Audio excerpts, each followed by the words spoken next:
Another episode on the knacker. I'm going to put this lot back together. Plan of action is, first things first, I've got to get the diesel pump in, because that's the first chain to go on, the diesel pump up to the crank. I've also got to put the chain in place for the cams, but I don't actually have to connect it, I just have to put it in place because it's behind that one. Once that's on, I can then fit the oil pump chain, and then in theory I can button up the sump, get that back on. Yeah, tensioners, guides on the lower half of the engine, fit the upper guides for the other chain, and then yeah, get the pins out, get the cams in, time that up, fit the locking kit first, obviously, before I do anything, and then yeah, I'm going to take the pump back out at a later date, but for now I just want to see if the engine's going to work. I haven't got any adapters just yet to do a leak down test on a diesel, so I'm waiting for those adapters to come into play, come in. So what I'm going to do is just run it, and if it runs like a bag of crap, there's a problem. If not, happy days. So, as you can see, I've put the crank locking tool on. This tool is different depending on the engine, so certain n47s, the 3 litre version, this pin here has to go into this hole instead. So just be wary of that, just bear that in mind. Anyway, new lower half of the kit is on, new tension is in, but I haven't pulled the pin yet. Just torqued up the fuel pump bolt to 65 newton meters because that's apparently what it's meant to be.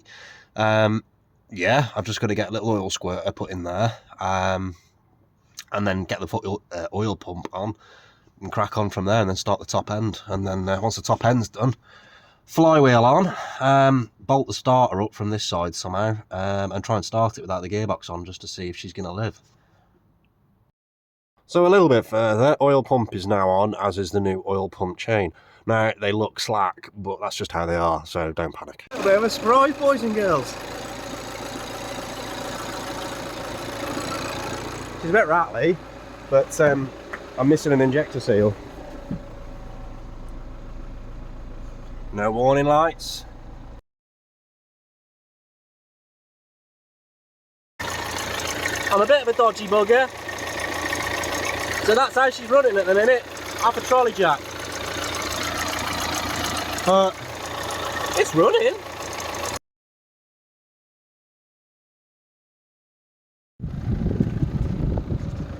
Mate, just listen to that. I mean, I'm right in front of it and I'm just talking. I mean, that's whisper quiet. I mean, like, that's stupidly quiet for a diesel.